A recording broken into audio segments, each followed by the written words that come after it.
Yes, people, we are live on Arsenal Lounge and AlbertJTV. Double stream time, people. Sporting Lisbon 2, the mighty Arsenal 2. Plenty to discuss with my super Nicolaou from Hybrid Squad. But before we get into it, people, let's hit the intro. Thomas, it's up for grabs now! Thomas! Magic ball from Bergkamp to Patrick Vieira! Oh, would you believe it? Oh, right, what a way to get it! Fabulous solo goal by Thierry Henry.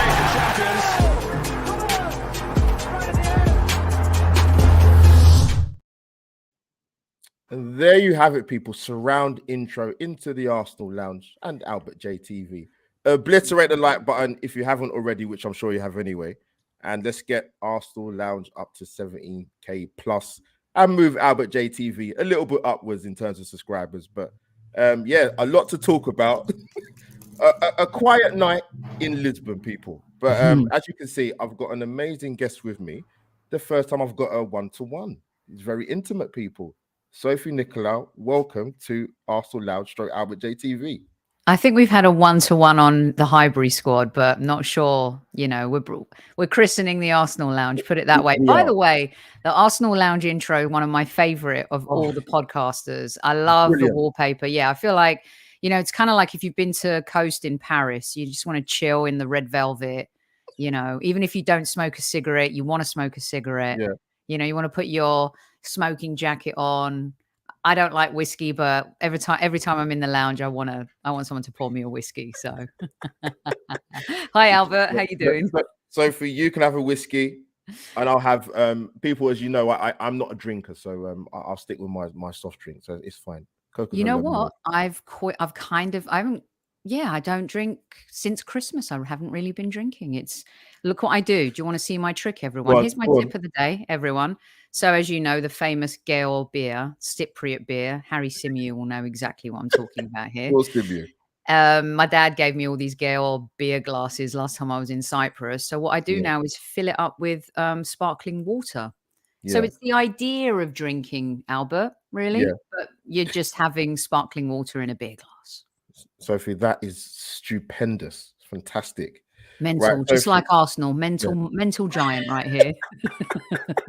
Sophie, yeah, as you can see, it's a very quiet night in Sporting Lisbon, people. Not the way I traditionally remember knockout games in Europe being very, very open. But Sophie, let's get into it. A lot's been spoken about the last week or so, I'd say, in terms of how seriously should Arsenal take the competition, how many players are going to be rotated, do you want a mixture of experience and youth and fringe players?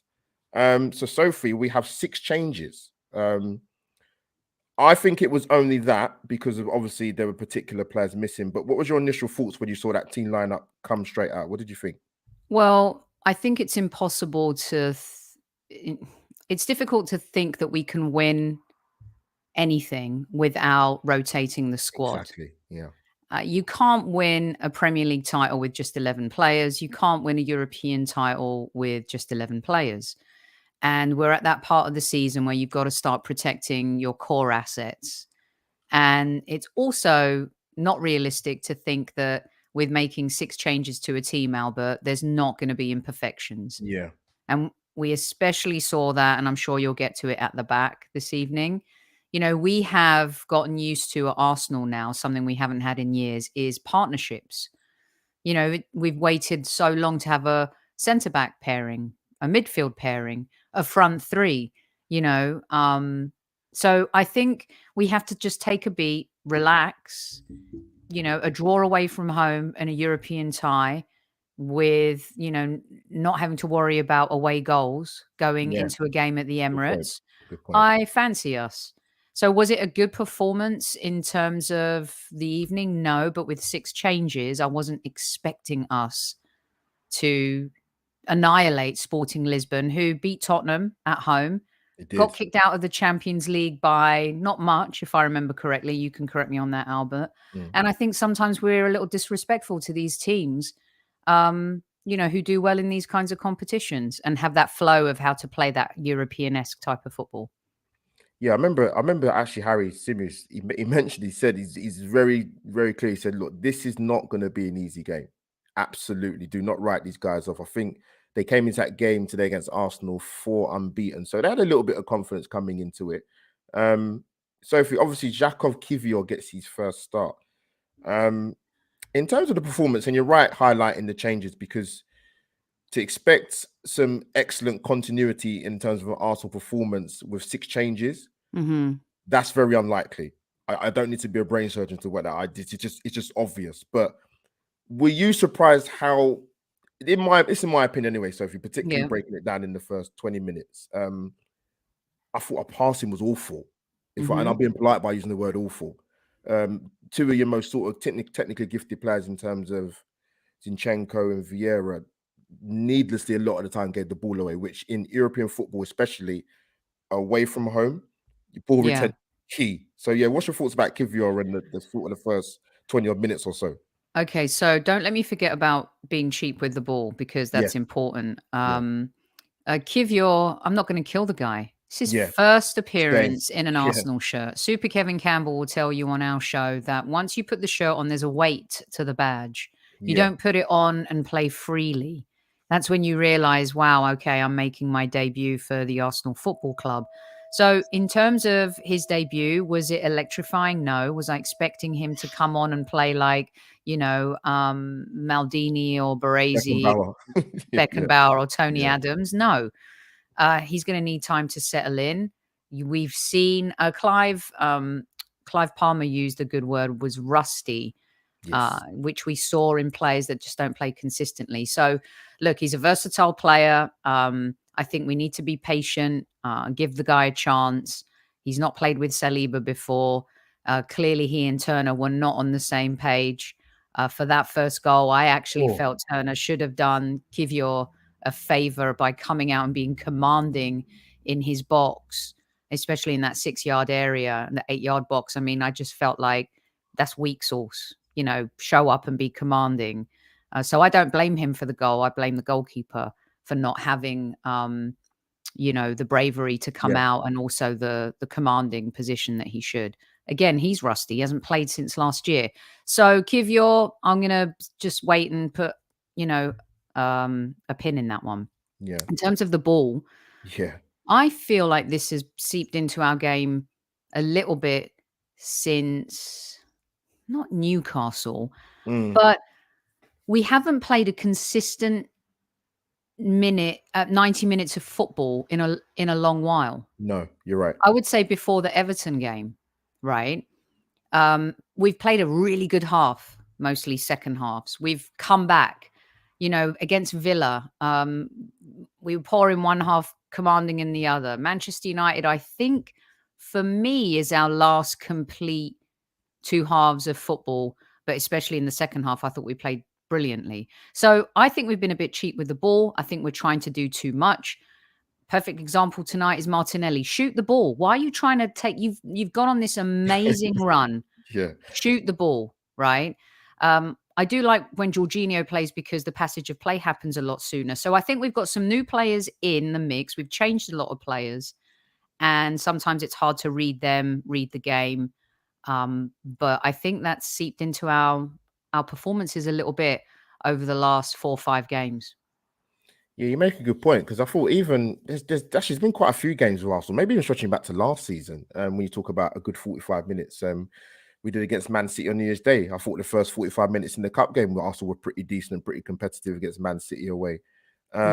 Yes, a lot of teams now, Sophie, with the games we've got left remaining, they are going to perform low box. They are going to sit deep. They're going to let Arsenal have the ball, because they just know that Arsenal can kill you from wide areas, and they've got the intricacy, or I think I've said that right, within the middle areas of the pitch to actually break teams down. So, but having said that, Arsenal have been good scoring goals this season. I mentioned this before. 61 goals in our campaign last season, and from different players. Yes, every player. And we've already got 59 this season in Premier League, with a dozen games to go, more or less. So that's a positive. But yeah, you're right, Sophie. Matt Turner's got to take everything. The players, the striker, he's got to take everything. As a goalkeeper, you have to command the area in that, and that was disappointing. I'm a fan of Matt Turner. As you know, I followed him for a bit here. Covering MLS and also for the US men's national team. I've always felt he's a really good shot stopper. He's much better distributing the ball with his arms than his legs. Yeah, When you're not playing consistently, you have to play in that high pressured playing from the back. That's not easy. You could feel like the ball was a hot potato on a couple of occasions, one that really could have been very damaging, a poor pass. There was one, I say he's really good distributing with his arm, and I felt like it was a good ball and Xhaka was calling for it, but then Xhaka lost the ball and then, we were put in a compromising situation again. But I think with Matt Turner, he's a definition of a backup goalkeeper, in the sense that right now you hope that your primary goalkeeper stays fit for this last bit of the season, right? And I would actually start playing Ramsdale in the Europa League matches. Play your best goalkeeper. I understand outfield players, but at this point, I really want to win this trophy. We haven't won it since Super Kev was playing. exactly. It's 1994. Crazy. The 93-94 season, and that's insane. Same thing with the League Cup. For me, it's silverware and I want to win. And I say rest players smartly, but I don't have an issue if he doesn't play Turner and plays Ramsdale. Here's what we're out of the domestic cups. So it's not like Turner's getting a hot game in a League Cup and then a FA Cup, Albert. Yeah. So I think he was shaky today and still a bit nervous maybe playing for the Arsenal. Yeah, a lot of big teams do it. It's not just tributed to Arsenal in terms of the goalkeeping thing, where they have a particular goalkeeper for the cup. I think Liverpool have got it with Kelleher, the Irish goalkeeper. City do it a lot. Arsenal have do it a lot. I actually think Turner will play next week, which I don't think that's going to please a lot of Arsenal fans. But when's he going to play? But then if your Ramsdale as good as he is and as good as much confidence he gives to the back four, does that goal happen tonight if Ramsdale's playing and Gabriel from the start? Probably I think the goal is get to the final if you can, at least get to the semi-final, where he'd probably start playing more of the starters, and see how we go. But if the Europa League final was tomorrow, are you starting Matt Turner in goal over Ramsdale? No. Who did that last year on the FA Cup? Which team stuck with? Oh man, it wasn't Chelsea, was it? No, it's probably City or Chelsea. It wouldn't surprise me. Yeah, I just no sense. And he said it himself in an interview about 2 or 3 months ago. He understands that he's playing in goal, but that doesn't mean Arteta's given him zero guarantees that he will be the goalkeeper in a semi-final or a final. He's made some good saves. I'm not, but I just think tonight he needs to be a bit better than that. Yeah, I'm going to come back to the game very quickly. But Sophie, you make a good point. You just brought it up in terms of, I just want to sort of ask you, because obviously the conversation for quite a while before the game tonight was about how seriously Arsenal take the competition and also the league campaign. My own personal opinion is I love silverware. Firstly, yes, the beautiful KC for a club of our stature, and it really irks me, Sophie, to be honest with you, that we don't have a lot of European success, only twice in our club's history.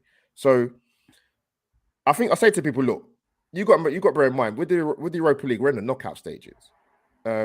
I get if we have this conversation at the start of the season, but we haven't got that many Premier League games to go. And we're in the knockout stages of an European competition. I think there's enough there. And this is kind of with Mikel Arteta in the sense that, as you mentioned, Sophie, you've got to give the fringe players a chance. They need to give the manager a headache. You can't just rely on a nucleus of 13, 14 players playing the bulk of the game. It's just not going to happen. Right. It's not going to work. Come in, Sophie, sorry. No, I was going to say it's important up to a point, right? So if you're in the Europa League final, you're not starting Fabio Vieira over Odegaard. You're not starting Jorginho over Thomas Partey. You're not starting, Kivior over Gabriel. No, you won't. Yeah. Right. But to get there 100%, you need what you just said. Yeah. You've got to utilize the squad to get you there. And now Arsenal have found themselves a little bit like in the Premier League and a bit of a pinch, right? With here's some games here that if we win all 5, that the run from Everton to before Liverpool, you get 15 points from those games, but he's having to start to, like, you know, Eddie gets injured. He's got a tinker up front. Trossard in a false nine. Trossard gets injured. He's got, you know, to rethink that. So we're at that phase where moving the chess pieces isn't easy. No, you're right. You're right, Sophie. So also, sort of coming back to the game, I sort of want to ask you about, I mean, we get the goal for me, gets a run of play, a set piece, which Arsenal have been good at, by the way. Great header by Saliba. You can talk about the marking, but I don't care. But I also want to ask you sort of in terms of your thoughts about Fabio Vieira. Because the new scapegoat of some of our fan base. I mean, with me, let me give my humble opinion. Obviously, I speak for myself. I don't want to put any words into anybody's mouth in the chat and Arsenal fans when they watch this back. But I'm willing to give him a bit of a... I don't like the word free pass, but I would for the season, because, you know, you need to adapt to the league. Not everybody comes to this country and hits the ground running. They just don't. And I understand the point that he's not had loads and loads of game time. However, what I've seen of him, I'm a tiny bit underwhelmed. I think with him, particularly tonight and other games as well, with him, Sophie, I think if you get him in the right area in the final third or in the opposition half of the pitch, if you get the ball to him quick enough, he's a very, very dangerous and effective player.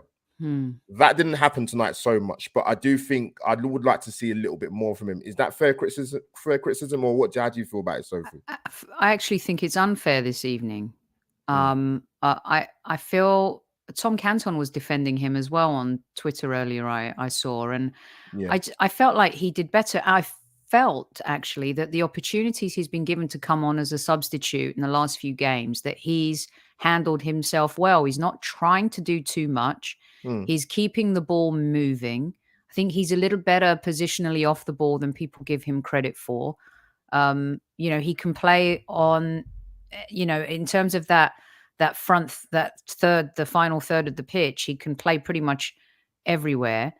And again, another player who, it's his first season. What the expectations are, we paid 35 million. I want to see some ROI now. And it's just not possible. You know, it's just not. And, you know, at first I was like, I don't see it. Why isn't he coming off the bench against Newcastle? 35 million investment. Like, he doesn't trust him yet. Why? After that game, it felt that he put a little bit more trust. I think he's seen something different from Vieira in training.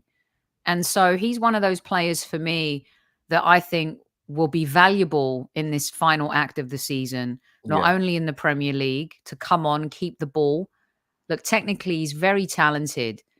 You know, this is a player who at under 21 level, captain of his country, won the Euros, I believe, as captain of the Portuguese under 21 team. Emile Smith-Rowe talked about how impressed he was when he saw him play at that level. So I just think, again, we need a little bit of patience to give him the opportunity to show what he really can do. Yeah, patience is a very, very key word in football. Sometimes Listen, you can get lost with it. We live in an instant gratification world. We do. But we've also shown patience with a manager for 3 years. Like, let's give the same energy to the players. Can we please? Yeah. Like, all of these people that want to point the finger at people who didn't really believe in Mikel Arteta maybe early on, and a lot of fans had every right to question what was happening at the club and how he was handling certain things at that point. But they gave him the grace to show what he could do, and he was given the patience. Why can't players be given the same patience? I don't understand this at all, Albert. I just don't think it's fair. Like, you same energy, please, to the Kiviors of the world, to the Fabio Vieiras. You know, okay, Sambi, you've seen enough of to know. You know, Nuno, you kind of saw enough of to know. And also glaring mistakes. Fabio Vieira hasn't made glaring mistakes. What has he done that is so wrong in the performances that he's had? So I would like to see Arsenal fans give the same grace they have to the manager to some of these new players. No, it's a good point and it's a fair point. And I know people mentioned about what I would say to people is I look at somebody, look, Fabio Vieira, like I said, his first season in terms of physique-wise and adapting to the league, that will take time because he's not the biggest guy in the world. But then look at Bernardo Silva at Man City. He's not exactly built like a brick. something house, if you know what I mean, people. So yeah, That's my NBA timeout, timeout. Hold on one second. Yeah, This built slight thing, yeah. I cannot stand this narrative. Mm. Okay, so David Silva, did he bulk up? No. Bernardo Silva, did he bulk up? Yeah. I mean, it's just nonsense to think that he has to like build all this muscle. No, what he needs to do is just adapt. That's it. Keyword: adapt, people. This 100%. idea that he's got to become this like gym rat, please. Yeah. Football is a little bit more sophisticated than just carrying weight. And there are some players who put on a lot of muscle and lose a little of their game. I mean, Theo Walcott totally transformed his body, and I don't think that necessarily made him a better player. So yeah, I don't buy into that. Sorry, Albert, for the interruption, but I had to jump in there because I just find that narrative a little I've heard it a lot. exhaustive. Yeah. I've heard it a lot, and I'm like, yeah, you know, Bernardo Silva's not he's not again Mr. Universe, to put it that way. And neither is David Silva. I mean, yeah. Yeah.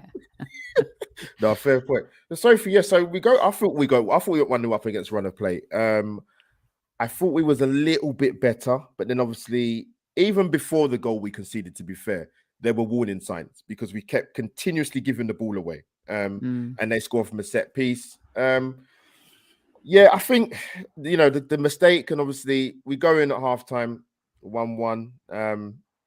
I thought we started the second half. First 5 minutes, we had a bit more control, but then that went quickly for me. I thought we lost the ascendancy completely. I thought defensively it was a bit of a horror. Zinchenko was still giving the ball away. He's gotten away with that a lot recently. Yeah. I actually, Sophie, I don't think he would have played tonight if Tierney was fit. I agree. I agree, but then... And I don't think Ben White would have played. Probably not, but then also as the game went on, the substitutes made the last 20 minutes more watchable, let's be honest, right? Major difference. Maybe in a game like that, play Tomiyasu, rest Zinchenko, you know? Because Tomiyasu provided even more support, didn't he? Yeah, stability. You know, and stability, 100%. Especially for the battle that was happening in midfield and stuff too. You don't lose, you don't expose your back line because of, you know, Zinchenko's basically playing midfield. Also, was it, you know, that there's the false nine? What is the name for how Zinchenko plays? Is it the false LB? We need to come up with something, Albert. We need to coin a phrase. You know, is it the false three? I don't know what it is. Two. Yeah, you could do. You know, but yeah, there's food for thought. But yeah, I mean, the subs changed the way we performed, and that just shows you like we're still a work in progress, squad wise, right? Yeah, 100%. Yeah, the false nine thing. It's not that it can't work, but again, if you're talking about tonight in isolation, we had 6 changes. The false nine thing kind of worked when we saw the interchange and the link up with Trossard and Martinelli. But unfortunately, Trossard is injured. I don't know. I hope he's not out for long. I'm not too sure. But yeah, they score, Sophie, to make it 2-1. And actually, for that 5-10 minute period, we was all over the place. We were. And I thought we was going to concede a third. If it wasn't for their inability to finish or poor finishing, I think we could have conceded again. But yeah, they had a great chance in that first half too, didn't they? Like he hit it wide. I mean, it was. I mean, Saliba got absolutely skinned in the penalty box there, and Jorginho was nowhere with the runner on the flank. So yeah, no, it was brutal, and it just was one of those away days in Europe. A little bit, you know, the PSV game away. That was awful. Yeah. Everyone chose to collectively have their worst game on the same day. Everton, right? Yeah. Goodison. Everyone chose to have their worst game on the same day. And here, pretty much for 70 minutes, mostly everyone had a poor performance. And these things happen. You know, I think I'm trying to be a bit more rational in the sense of it's a young team, it's a thin squad, where we've played a lot of intense football matches this season, and it stemmed from last season. Some of our players have gone through the summer playing as well.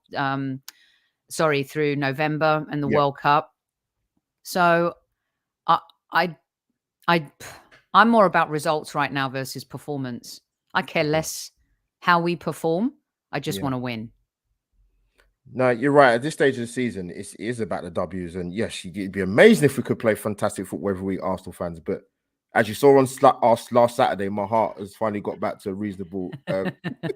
Sophie, honestly, Sophie, honestly to God, that game. Oh my God. But anyways, people, let me make that. Smash a like for Arsenal Lounge and also smash a like on AlbertJTV as well, because we are streaming on both channels, people. So get them algorithms up, people. Sophie, then Martinelli goes on the run of all runs. Chelsea. It was like a carbon copy, wasn't it? Yeah, I want to ask you about him actually. I was on Potsy's show before I started the live stream here, and I said with Martinelli, I love him first and foremost. Amazing 21, amazing for what he's doing at Arsenal at the moment. One thing I would say about him is he's for me sometimes very tunnel vision, and what I mean by that is lift your head up. It's a very very easy thing to fix, which a lot of young strikers don't do. Trust me, I know what I'm talking about when I say that. There's just times he gets himself into great positions, but Gabby, I love you. Just get your head up. Yeah. Just get your head up. It's kind of like the mobile phone, right? Where everyone's just looking down all the time. Look up every now and again. It's a beautiful day. Sky's blue. Sun's shining. And I think, listen, he scored 4 in the last 5 games. Yes, that's correct. He's found his form again. He went through a difficult period. I love how this young man, overcomes his own adversity. He wants to be the hero all the time. You feel like his heart's going to burst every single time he plays for Arsenal. He's unbelievable. But sometimes, and he's going to learn this as he goes, and I thought he got a little bit better, but it's crept back into his game again because they're trying to do it all, Albert, and they don't have to do it all the time. And he just holds on to the ball about 3.2 seconds too long a lot of the time. And today he had the opportunity to score another wonder goal.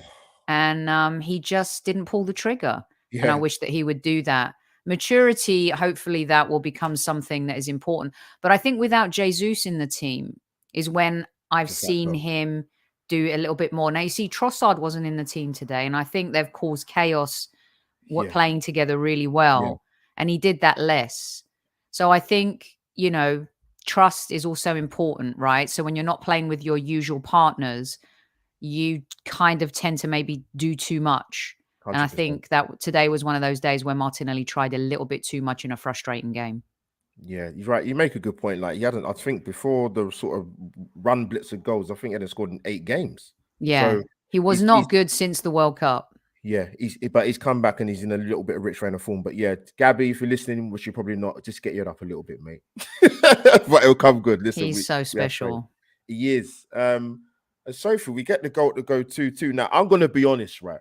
When I was watching that game and Xhaka had the ball, I was saying some expletives from why he did not take the shot on, and then we make it 2-2. And you know what? That actually changed the game for about 5-10 minutes because that rocked him. Quieted the crowd down. They will retreat a little bit back more for 10 yards, and Arsenal had a bit more ascendancy and back into the game. But yeah, we get it back to 2. And like I said to you, Sophie, when I tend to watch knockout football, it's normally quite tight, but that wasn't the case for this game tonight. What do you think that was? It was a little bit swashbuckly, wasn't it? Yeah. Not really the art of defending, if you're going to give an example of a match. Yeah. To show great defending.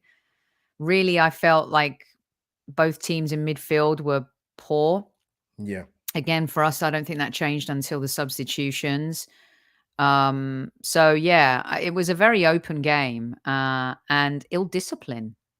We've been a very disciplined team, but a little ill discipline has crept into our game, like not defending set pieces robustly how we've been all season. That's crept in, right?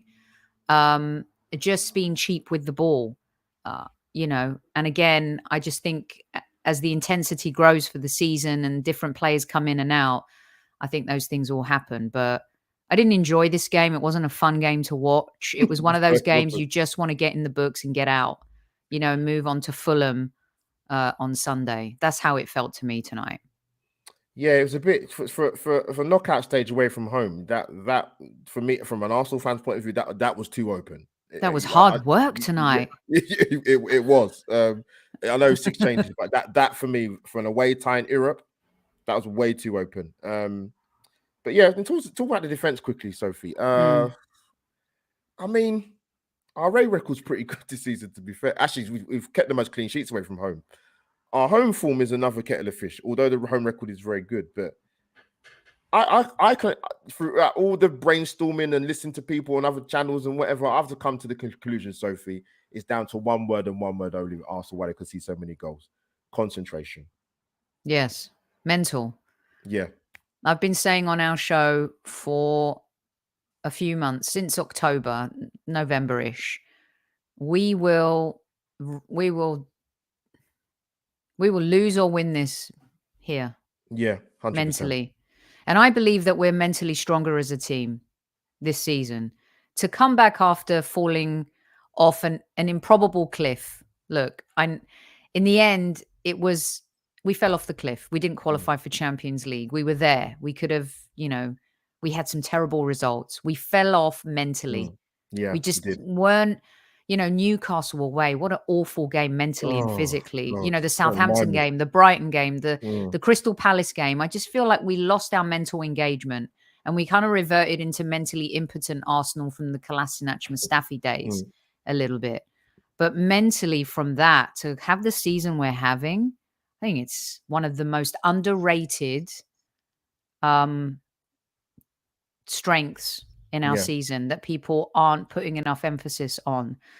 And I keep bringing it up. And I've seen it like, you make a mistake against Fulham, Gabriel, you come back and he gets the goal. Saliba scores an own goal, comes back, the fans get behind the team. You go down against Manchester United, you come back, you win that game 3-2. Look what happened against Bournemouth. Between the players, the fans, the manager, there's a collective belief. And mentally, I think we're all a little bit stronger this season. But the PTSD does set in every now and again, doesn't it? Where you think, oh God, is it going to all fall apart at the end? Let's hope not. But look where we are. And I think mentally we've stood up against most teams this season. We have. I mentioned this very concept. I said Arsenal have come through lots of test people, GCSE, SATs, NVQ. We need to go and get the masters and the bachelors. But it's only going to intensify week in, week out. So if we talk about mentality, you're right. Arsenal fans, tap into that because it's going to be it's going to be the case for the rest of the season. If we're still in Europe and we beat Sporting Lisbon next week, so be it. Keep the momentum. That's what they say in football. Confident, winning breeds confidence, and we're in a good place. Listen, but but real quick, also, it's important to stay in this competition, right? Because look, I know we're 5 points clear, but history, if you just look at data analytics in history, it will tell you that Manchester City will not lose a game for the rest of the season. That's if you look at statistics, right? Yeah. Now, the heart doesn't tell you that, but the books do. Right. So this team is not the same team that won the FA Cup. So this team needs to taste winning, because once you win, you want more. Saka tasted what it was like to win the FA Cup. Xhaka tasted the FA Cups. You need these other players to taste what it's like to win. Good point. Great point. And even though we're 5 points clear, is the Europa League the lowest hanging fruit? Maybe. 5 points clear, destiny's in our own hands, right? But once they taste winning, this team, it sets the culture on a totally different level. 100%. I couldn't agree more. But Sophie, like I said, we spoke about earlier, we're touching it again. The substitutions made a big difference. Tomiyasu came on and he did shore it up. He done well when he came on.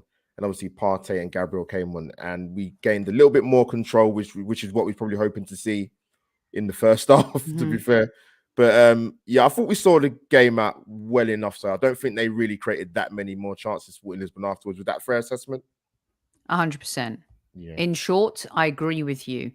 And Tommy came on and had one of those Tominator games, didn't he?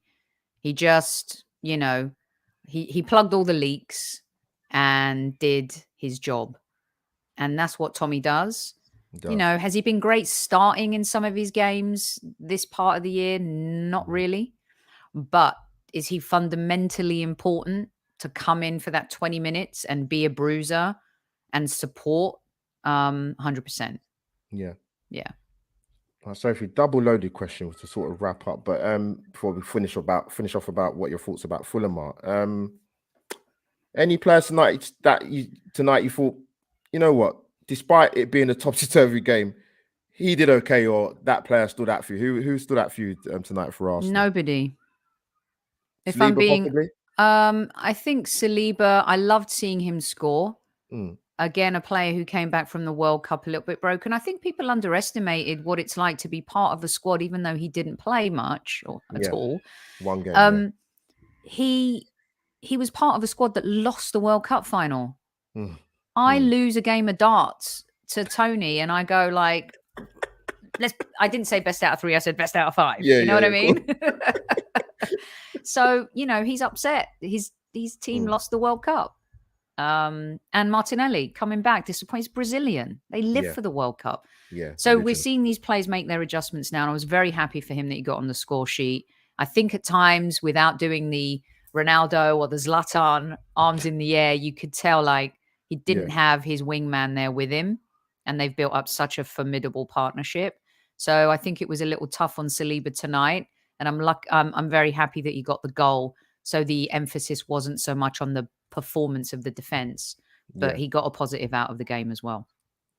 Yeah, of course. Yeah, I won't say there was. Yeah, there wasn't. I won't say there's like a leading candidates for Arsenal players that played well. It was like I said, it's a very, very topsy-turvy game. But Saliba, he did okay tonight. I thought he did all right. Particularly, especially you got a new partner next to you as well, Kivio, who you haven't played with. Yes, training is one thing. It's not match day. No, it's not match time. But exactly. Yeah. Listen, we'll take them back to the Emirates, and I think you might see a little bit of a stronger team, depending on injuries and who's ready. But listen, we can turn it around. We can turn it around here at the Emirates in the second leg. But so we've got Fulham on Sunday. Fulham are 7th, I believe, in the league. They are missing a key influential player in Paulinho, who's been excellent for them, by the way. And I watched him play when they played Chelsea. He was outstanding at Stamford Bridge. But what's your thoughts and feelings, Soph, about that game for us mighty Gooners? I think this is the tricky one. Yeah. So we've got some fixtures that are winnable. We also have 2 London derbies. I was talking to Paul Ross on TalkSport about this last night, you know, because he was saying, you got some easy fixtures. I go, we got 2 London derbies in those 5 games. Yeah. I mean, they're not easy fixtures. You saw what happened at Crystal Palace. Luckily, that game's at the Emirates. But going to Fulham with this Fulham, their manager has come back into the Premier League with a chip on his shoulder and a point to prove. And I think that Marco Silva's done a great job. Yes. Did Paulinho, was he the one? Did he score one of the wonder goals in the FA Cup last week for Fulham? They scored 2 great goals. And they also then have the bruiser in Mitrovic, who can be a plan B or a plan A, depending on who they're playing against. This is a tough team. And Solomon they've been much better defensively. Tim Ream is playing like a man reborn. Can't believe he's still playing. I mean, I was covering him when he was playing here in MLS years ago, and the dude's done an amazing job. So look, I don't think we can approach this game thinking that it's a roll in the park, because Thursday to Sunday again, it's no excuses. So yeah, I think this is a tough one for us. I actually had this as a draw. I had us beating Everton, beating Bournemouth, drawing against Fulham, beating Palace and beating Leeds. So for me, this game, do not lose this match. No, absolutely not. Well, I've already given my prediction for this. I went for Arsenal to sneak it 2-1. But I didn't say that that confidently, to be fair. But yeah, it's going to be tough. It's going to be tough. I think this is another 3-2. Yeah, it could possibly. I don't think we have. I think we have a bit of an issue. We've gone on a run and not clean sheets. I think we're struggling with that a little bit. So yeah, be interesting. We are. So you heard it here first. Sophie's going for a score draw. I might have to put that on my coupon. Arsenal. For me, score and win. Another coupon. No, 3-2, I said. 3-2. You said 3-2. Sorry, 3-2. Yeah, Right, yeah, fair yeah. enough. 3-2. Right. Yeah, yeah. Let me double check. I didn't hear that wrong. Sorry. But yeah, listen, it's gonna be tough. It's gonna be tough. But yeah, the next couple of games, we have to take it in small blocks as Arsenal fans. You can't look too far ahead. We take the next game as it comes, and yeah. And Albert, before we go, I just want to say, like, a lesson to Arsenal fans, all of us. You know, football makes fools of all of us, mind you. But this is where you actually appreciate a player like Odegaard. Yes. You see and feel him missing tonight. You know you've got gem of a players when you really miss them in a game. And, you know, play like Odegaard is the conductor. He is and can control the tempo of a match single-handedly. And I hope that you can see that these players sometimes that you think aren't performing or delivering, when they're missing the value that they bring to the team. Even in a short space of time, someone like Trossard was missed tonight. Eddie has been missed, right? So I'm just saying, like, sometimes we can look at games like this and be like, you know what? I missed watching Odegaard tonight and being part of that team. Sophie, that's a great point. When people are not here, you notice them a lot more, believe it or not. Yeah. 100%. But Sophie, this has been an amazing 41 minutes and 20 seconds and counting. Like I said, this is like a sort of a Tinder debut date with Sophie Nicolaou. Swipe right. It's incredible. I don't know. What do the kids do? Swipe right or left? I don't know. I can't remember which one's which. We're definitely not going to detail about that. But people, listen, mate, it's 20 years since I went out on a date. So, you know, first date, I should say. God, even I can't remember what I done yesterday, Sophie, to be honest. Oh, dear. But people, smash the like on Arsenal Lounge and AlbertJTV. Like I said, streaming on both channels, and obliterate the like button. Big up to the people in the chat for your amazing interaction as always. We didn't lose people. That's the most important thing. But we can dissect the performance as we normally do on many podcasts and the rest of it. Sophie, it's been an absolute delight. Continue your amazing work on the hybrid squad, and love seeing you on Paper Talk. Next time you see Tom White, tell him I love him. He's fantastic. Yeah, he's a top guy. He's one of the good humans in this world, let alone great at what he does with his job and stuff like that. We love Tom. He is amazing guy. But Sophie, keep up the amazing work. And people, you'll see me here, there, and everywhere. Sophie channel, Tom's channel, Harry when he's not too busy, Lee judges, everybody. You see me everywhere. But no, people, thank you. Levs and Shaheen, thank you for the opportunity. Love you guys for letting me do the show on your channel. And good luck with your segment later, Albert. Well, when it's done, I'll let people know. Okay. You know, yes, it's been it's been a long day, people. It's 2 down, 1 more to go. But yes, a little something for you people I will share with you. Maybe if not tonight, maybe tomorrow morning. But I'll keep you posted. But Arsenal loungers, sleep well, and Sophie, fantastic to get on. Like I said, if I can find the outro, people. Arsenal Lounge is over and out. See you soon.